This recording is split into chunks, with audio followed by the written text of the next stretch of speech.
Hello master जी, मैं भोला आपका छात्र हूँ। शायद आपको याद ही नहीं होगा। अरे हम जैसों की याद कौन करेगा, आप बताइए। लेकिन मुझे कुछ कहना है आपसे। जब मैं 6 साल का था ना, तो मेरे पिताजी आपके स्कूल में मुझे एडमिशन करवाया था। उन्हें यह पता था कि सरकारी स्कूलों में लिखवा दूंगा ना, तो जाएगा, पढ़ेगा, लिखेगा, कुछ पढ़ना लिखना सीख जाएगा और हमारे जैसे मजदूरी नहीं करेगा और उसके बच्चे भी भूखे नहीं मरेंगे। 2 वक्त की रोटी तो मिलेगी, रात रात भर काम नहीं करना पड़ेगा उसे।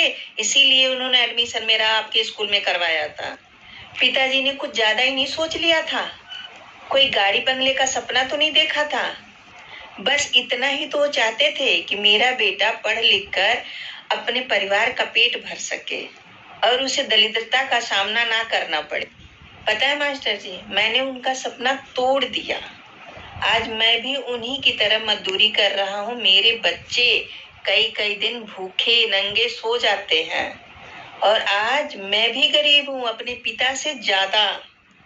शायद आप ये सोच रहे हैं कि मैं आपको ये क्यों बता रहा हूँ, क्योंकि आज जो भी कुछ हूँ ना, वो आपकी वजह से हूँ। इसके जिम्मेदार आप हैं।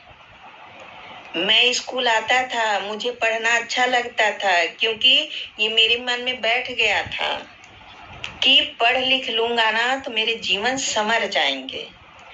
इसलिए मैं पढ़ना चाहता था। लेकिन जब स्कूल जाता था ना, तो वहां पढ़ाई नहीं होती थी और आप और आपके जो बड़े अध्यापक है ना, वो कई कई दिन तक स्कूल नहीं आते थे और आते भी थे ना, तो अपनी हाजिरी लगा के चले जाते थे।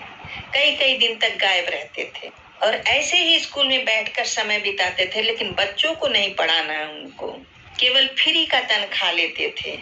अगर उनसे ना हिम्मत करके पूछ भी लें कि मास्टर जी इतने दिन कहाँ थे, आप आए नहीं स्कूल में पढ़ाने, तो कहते थे कुछ जरूरी काम है, घर का निकल गया। अरे जब जरूरी काम घर का निकल गया तो यहाँ फीस क्यों लेते हो भाई मास्टर जी? घर ही में रहो, जरूरी काम किया करो। आपने हमें क्यों नहीं पढ़ाया मास्टर जी? क्यों आपसे पढ़ने वाला मजदूर का बेटा मजदूर ही रह गया? क्यों आप लोग पढ़े लिखे लोग हैं, मुझे अनपढ़ का अनपढ़ ही क्यों रहने दिया? क्योंकि हम स्कूल भी तो आते थे, ये आपकी जिम्मेदारी थी ना। हमने तो पूरा टाइम दिया स्कूल में। क्या आप आज वो मुझे शिक्षा दे सकते हैं जिसका मैं अधिकारी हूँ? क्या आज वो मेरा बचपन आप लौटा सकते हैं? नहीं लौटा सकते तो छीना क्यों? कहीं सुना था कि गुरु का स्थान माता पिता से ऊंचा होता है।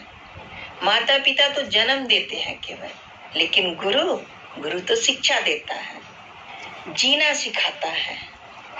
आपसे हाथ जोड़कर निवेदन है कि बच्चों को जीना सिखाइए। उनके पास इसके अलावा और कोई भी उम्मीद नहीं है। उस उम्मीद को मत तोड़िए मास्टर जी। घर का काम बाद में करिए। अगर स्कूल में बच्चे आते हैं तो उनको पढ़ाइए, जरूर पढ़ाइए। आपके हाथ में है सैकड़ों बच्चों का भविष्य, क्योंकि वो स्कूल आते हैं तो आपके भरोसे उनके माता पिता छोड़ते हैं। उनके भविष्य को अंधकार में मत रखिए, उनके भविष्य को अंधकार में मत डुबोइए, बस उन्हें पढ़ाइए। मेरा इतना ही कहना है मास्टर जी। जो भी हूँ आज मैं, गरीब हूँ, बेरोजगार हूँ, वो आपके बदौलत।